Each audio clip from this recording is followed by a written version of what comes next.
नमस्ते। कहिलेकाहीँ यस्तो लाग्दैन कि हामी जीवन सजिलो बनाउन खोज्दा खोज्दै घुमीफिरी फेरि त्यहीँ आइपुग्छौँ जहाँबाट सुरु गरेका थियौँ। आज हामी यस्तै एउटा आधुनिक आरामको अनौठो चक्रबारे कुरा गर्न गइरहेका छौँ। यो पुरै कथाको सुरुवात कहाँबाट हुन्छ थाहा छ? एउटा एकदमै सामान्य कुराबाट, साइकल चलाउँदा खुट्टा दुख्ने समस्या। सायद धेरैले भोगेकै कुरा हो, होइन र? तर यही सानो दुखाइले एउटा कस्तो अचम्मको यात्रा सुरु गराउँछ, आउनुहोस् हेरौँ। ल अब सुरु गरौँ यो यात्रा। यो यात्रा सुरु हुन्छ एउटा एकदमै साधारण इच्छाबाट, त्यो हो थोरै आरामको चाहना। तर प्रश्न यो छ कि यो आरामको खोजीले हामीलाई आखिर पुर्याउँछ कहाँ?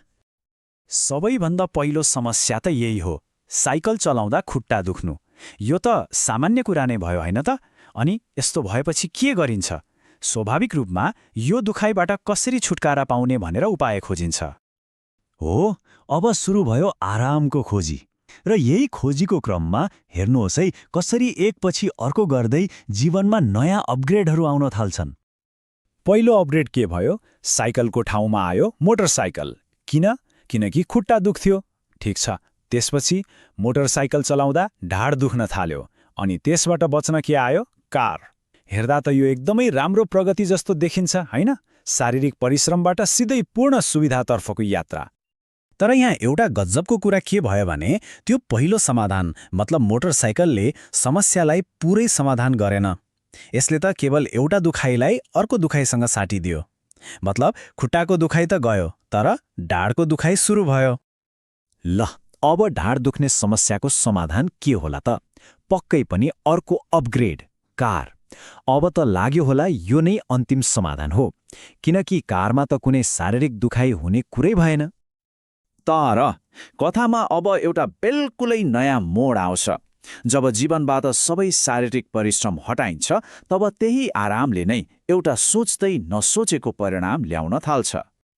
एकछिन सोचौँ त, यो सबै आरामको अन्तिम नतिजा चाहिँ के होला? कि शारीरिक परिश्रमलाई जीवनबाट पुरै हटाउनु साँच्चै फाइदाजनक कुरा हो त? र परिणाम यो भयो कि सुरुको त्यो खुट्टा दुखाइको ठाउँमा अब एउटा बिल्कुलै नयाँ समस्या देखा पर्यो। त्यो हो निष्क्रियताले गर्दा लागेको भुँडी। अब हेर्नुस् त, समस्या परिश्रमको रहेन, समस्या त परिश्रमको कमीको भयो।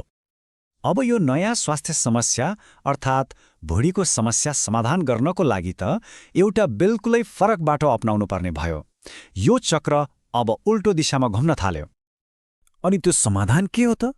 जिम जाने। यहाँ रमाइलो कुरा के छ हेर्नुस् त, जुन शारीरिक परिश्रमबाट बस्नलाई यत्रो यात्रा गरियो, साइकलबाट मोटरसाइकल, मोटरसाइकलबाट कार, अब त्यही परिश्रम गर्न पैसा तिरेर जिम जानुपर्ने भयो।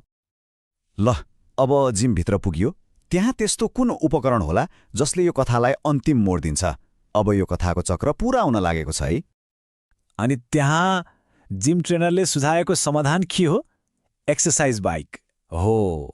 घुमीफिरी फेरि त्यही साइकल चलाउने काममा आइपुग्यो जहाँबाट भाग्न यो सबै कथा सुरु भएको थियो। त्यसो भए यो पुरै चक्रलाई के भन्ने त? यसको एउटा नाम छ, रिसाइक्लिङ। हो, यसैलाई भनिन्छ रिसाइक्लिङ। हेर्दा सामान्य लागे पनि यो एउटा शब्दले यो पुरै कथालाई एकदमै गहिरो अर्थ दिन्छ। अब यहाँ रिसाइक्लिङ भनेको फोहोरलाई फेरि प्रयोग गर्नु भनेको होइन रे। यो त हाम्रो आधुनिक जीवनको त्यो चक्र हो जहाँ हामी आराम खोज्न जुन समाधान निकाल्छौँ, त्यही समाधानले हामीलाई घुमाएर फेरि सुरुको बिन्दुमै ल्याइ पुर्याउँछ। अनि यसले हामीलाई एउटा एकदमै महत्त्वपूर्ण प्रश्न सोध्न बाध्य बनाउँछ। के हाम्रो यो आधुनिक जीवन भनेको हामी आफैले बनाएका समाधानहरूबाट पैदा भएका नयाँ नयाँ समस्याहरू समाधान गर्दै जाने एउटा कहिल्यै अन्त्य नहुने चक्र मात्र हो त?